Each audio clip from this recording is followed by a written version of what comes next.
Thank you, Lisa, for that wonderful introduction. It's so exciting to be here at Harvard today, and we're going to talk about how you can invent a happier you. It was February of 1993, and my parents were desperate to find out if my wife and I were still alive. They had been glued to the television for several days, and on day 3, they heard the county sheriff say that there was less than a 10% chance that we could have survived 2 nights in a raging blizzard in the Colorado mountains. And then on day 4, my parents heard the sheriff say that the avalanche conditions were so high and it was too dangerous, and they didn't want to be sending live rescuers after our dead bodies. And then on day 5, the county sheriff said that they were calling off the search and our frozen bodies would be recovered the next spring. My wife and I had headed off with some friends to a backcountry cabin deep in the Colorado mountains. We were cross-country skiing there.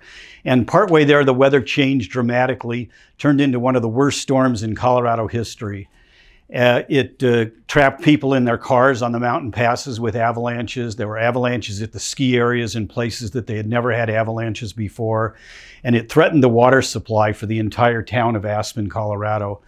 And so this massive storm was making the news all across the country. And when the news media heard about the lost skiers, the story went viral. And millions of people around America were, just like my parents, watching the television hour by hour for any kind of report on whether we had been found alive. And then on that 5th day, when they were just about to call off the search, we actually made contact with the rescuers and we got out of the mountains. And that was, of course, reported live on the news as well and all across the country. We were both healthy, but my wife had severe frostbite on her hands and feet, so they put her in an ambulance and rushed her to the hospital in Aspen, Colorado. And I followed along moments later. And when I walked into the hospital at Aspen, the first phone call I got was from the President of the United States congratulating us on our perseverance and our survival. And over the next couple days, I was on all the nightly news programs and all the morning television shows.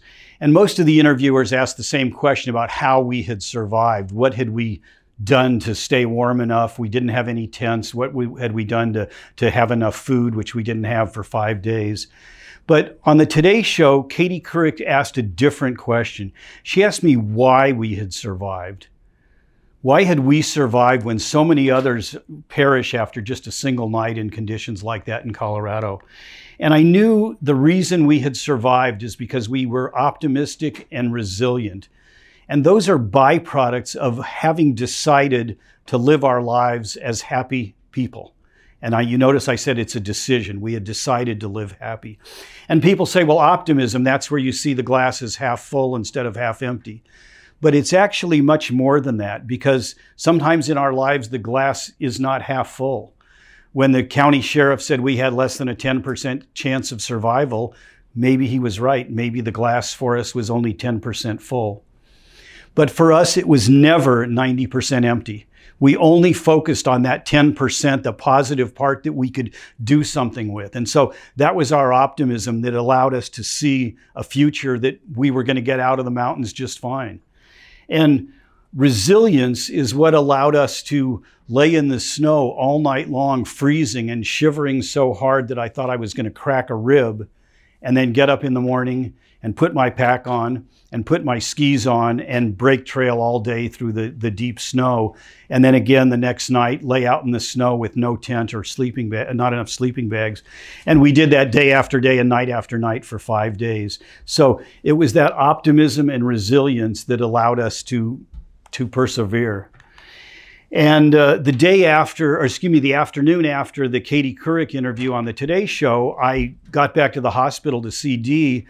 And as I walked past the nurse's station, the nurse said, a few get well cards have arrived for you guys, and they're right here. And she proceeded to hand me this giant box full of get well cards that arrived from people all over the country. Friends and strangers had sent these cards.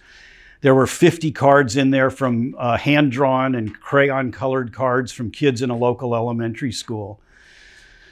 There was a letter there from a prison inmate who saw our sort of second chance at life and made a parallel to the second chance he was going to have when he got out of prison. And so we had all these cards and letters from all kinds of friends and strangers.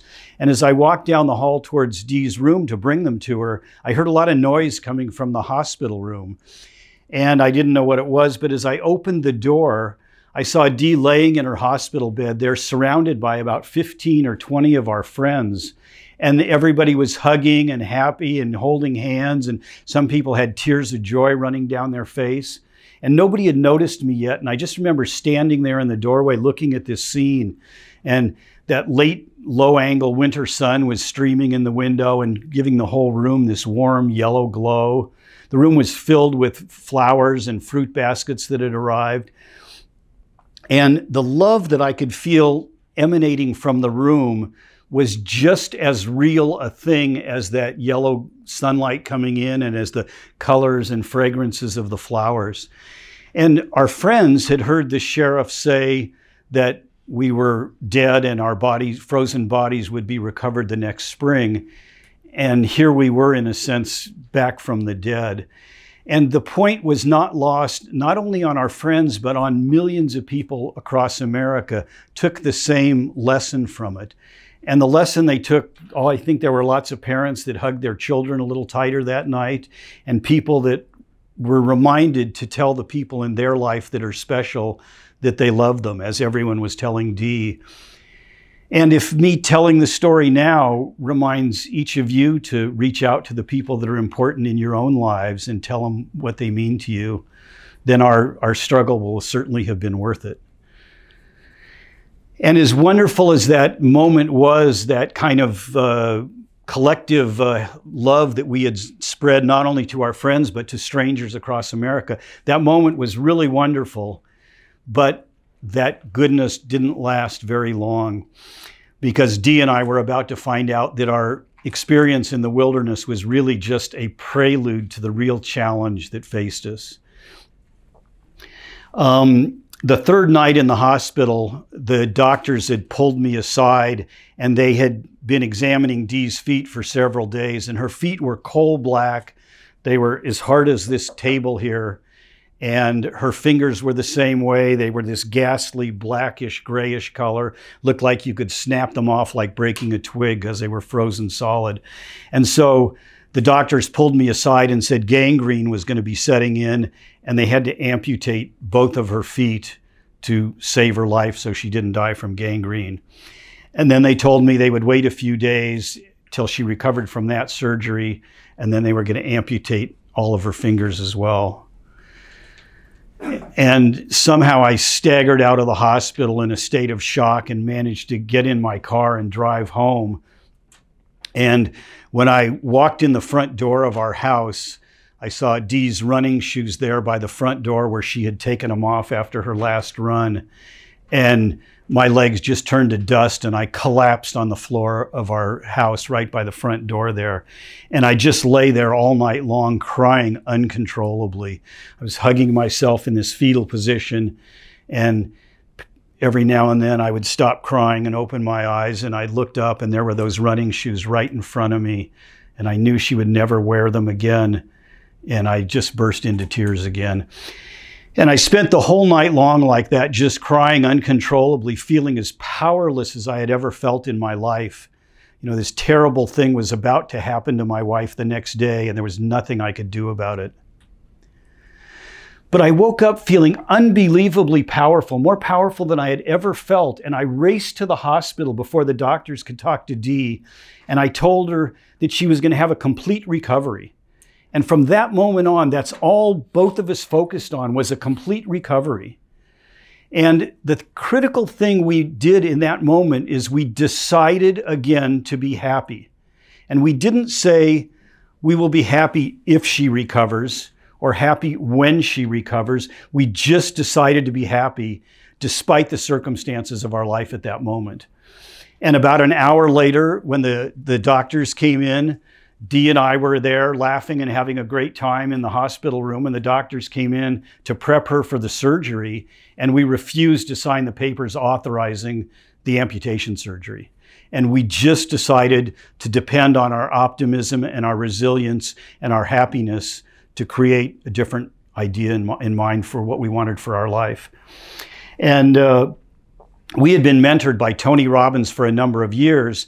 And that afternoon, Tony called Dee in the hospital, and he talked to her about how to think about her recovery. And he sent her some audio tapes in those days and some books from his friend Deepak Chopra about how our cells can regenerate themselves. So he did that with Dee. And then he talked to both of us about how we should focus on a compelling future for ourselves, not be totally in that painful moment that we were in, but think about the life going forward and come up with a compelling idea that would drive our lives forward. And then the last thing he told us was that the next year he was doing a new program, a 10-day life mastery, all of his best teachings over 10 days. And he invited us to come to that program and be his guests. So now we had a goal, which was to be at his program the next year. And we had a plan, which was to focus on this compelling future. And Dee had a strategy to think about how she was going to think about her healing. And I won't bore you with all of the medical drama, but she was 21 days in the hospital and then weeks and weeks at home with a nurse coming in for 4 hours a day, changing the bandings on each finger and each toe. And the entire time of that, we had this threat of the amputations hanging over our head, but we never, ever focused on it. We only focused on the positive.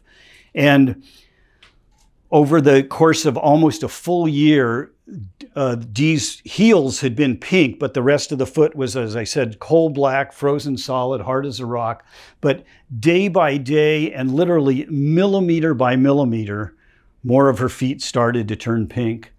And exactly a year after our ski trip, we went down to Mexico to join Tony Robbins, and Dee was dancing in the sand on the beach in Cancun, and she had 2 feet and 10 fingers and 9.5 toes. So we had had a wonderful, wonderful outcome from our decision to be happy and our optimism and our resilience. And then a year after that day on the beach, we began to put in place that compelling future that we had thought about that very first day in the hospital. And we sold our home and we bought a sailboat and we set off to sail around the world. This is us on our boat halfway to Tahiti in the middle of the Pacific Ocean. And I can tell you, when you're on a sailboat in the middle of the ocean, there's few things in life that can make you feel more tiny and insignificant. You're 1,000 miles from land, 1,000 miles from maybe the nearest other human being besides the two of you on your boat. And you've surrendered yourself to the wind and the waves. You've essentially put yourself at the mercy of the universe. And yet, as tiny and insignificant as you feel there, you also feel connected to the entire universe. You know, your boat is floating on the water there between the sea and the star-filled sky, and you see every little glimmer of starlight up above you, and you feel the earth breathing with every wave that lifts your boat. And we had left from Florida, and one of our destinations across the Pacific was Australia, halfway around the planet. But the oceans could connect those two places. So the ocean and our sailboat and a little bit of wind could make a connection between Florida and Australia. And you have lots of time to think on the boat. It's going very slowly. And I began to think so much about this idea of connection. And I had been a filmmaker in my former life, and filmmakers and authors and storytellers often refer to something called the red thread.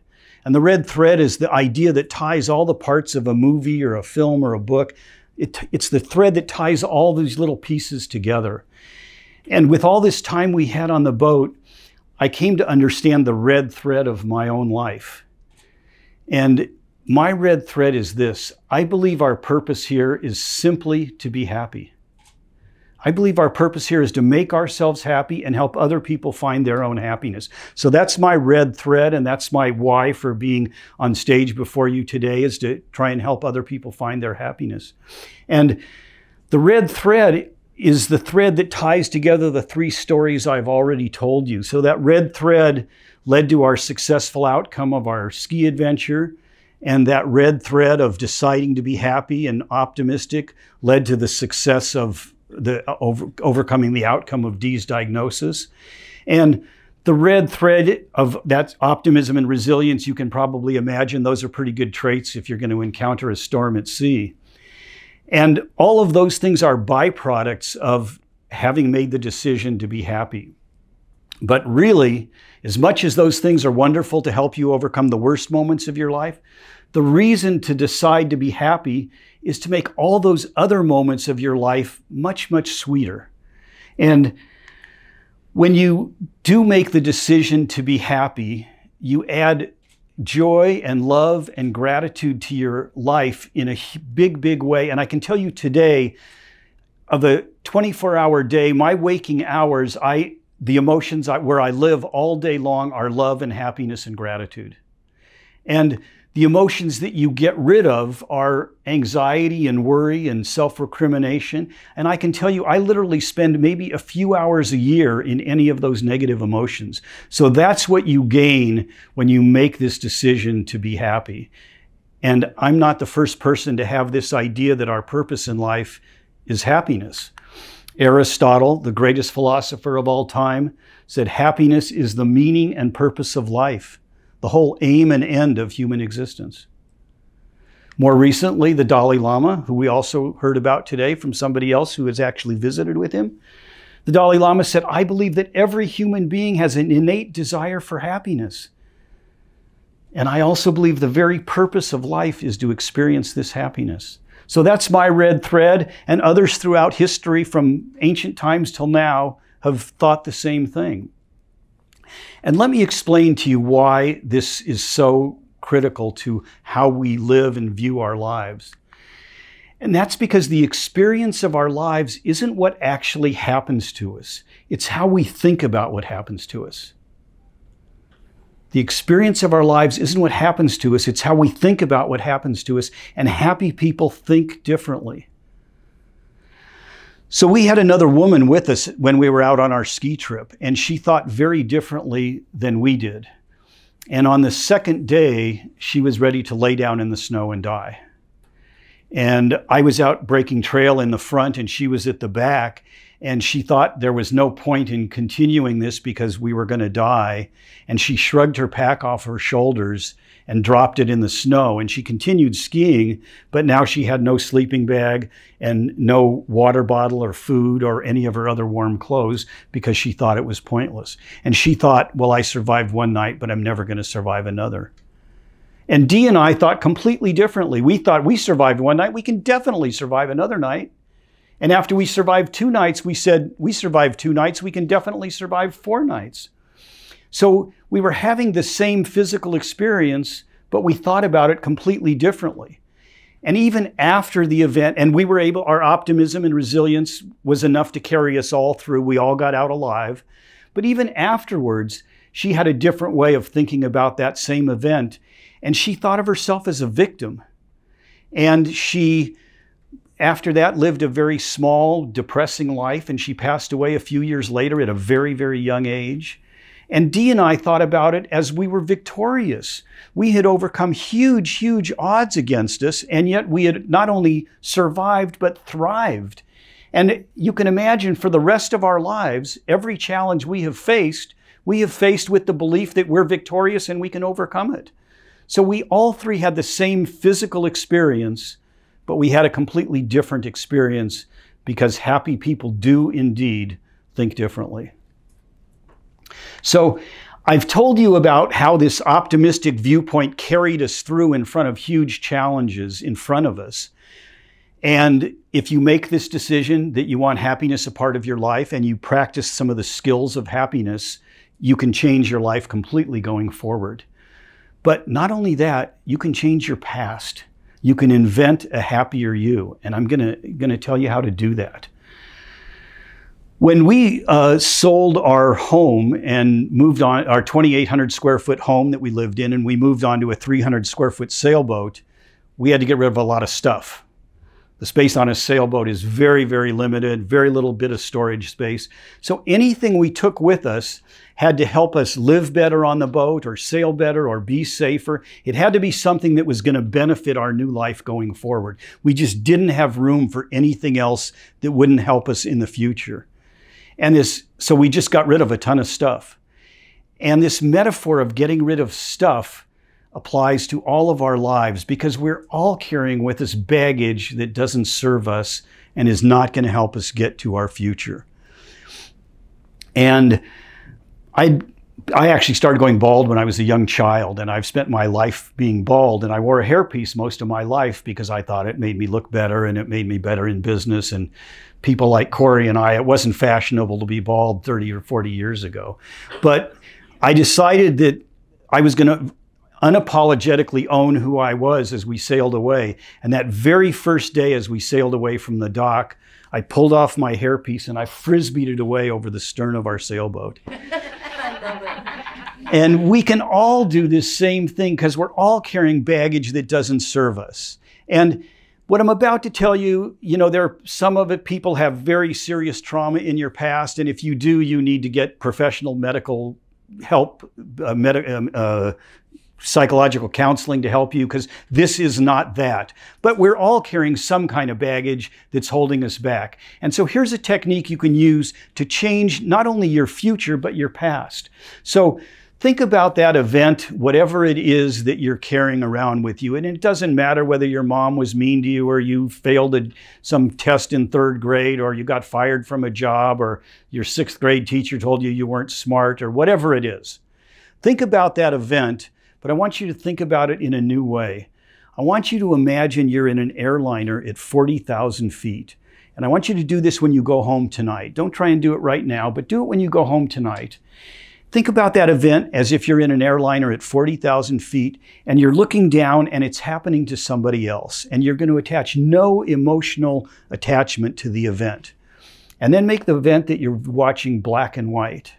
And then make it a little blurry, so you don't have any emotional attachment to it. And now that you're a different person and you have tons more resources than you did when that event happened, start asking yourself better questions. And ask yourself better questions about what else could that event have meant?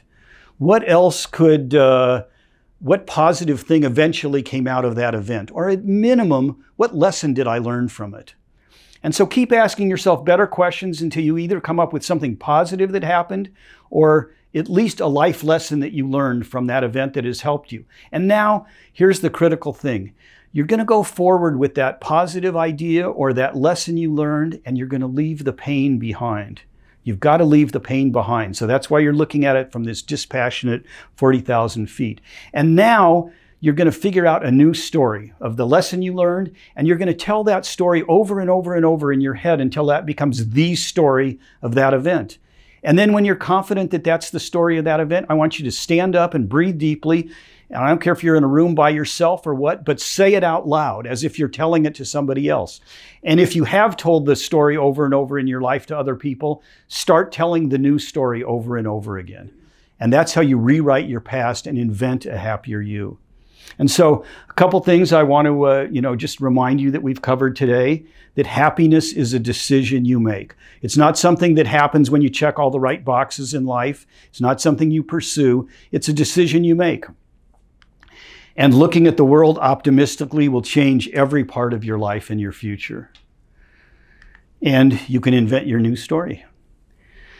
So, as I wrap up here today, I want to share with you one more thing, and it's my superpower. But I'm willing to share it with all of you.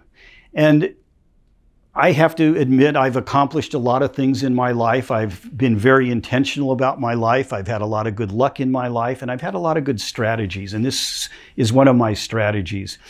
And the things I'm most proud of in my life, I've been married to my best friend for 40 years, and she's sitting in the audience there. Hello, darling.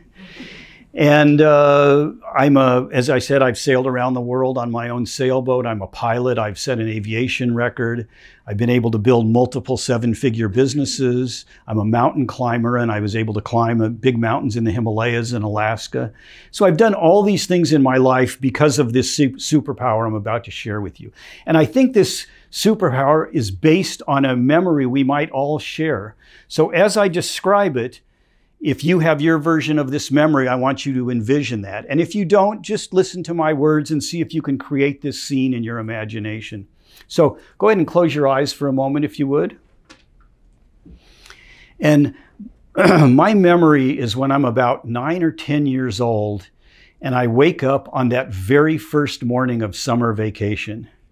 And I have the whole summer stretched out in front of me. And every day is going to be magical and wonderful. I have 1,000,001 things and plans for the summer. And I know with that innocence of a 9-year-old child that all of them are going to come true. And we lived in the suburbs, so when I woke up in the morning, I could usually smell through the open window, the smell of somebody's fresh cut lawn. They would have been out mowing their lawn early. I can hear the birds chirping outside the window. And then as I first open my eyes, I see that bright, bright summer sun creeping in around the edges of the curtains of my bedroom. And I know when I wake up that every day is supposed to be fun and magical. And now, if you have that image in your mind, I want you to go ahead and open your eyes. And my superpower is that I woke up that way this morning, and I'm going to wake up that way tomorrow morning. And you can all do exactly the same thing. You can wake up tomorrow morning knowing that the day is supposed to be fun and magical, and you're supposed to do things that make you happy, and that all of your dreams can come true. Thank you very much.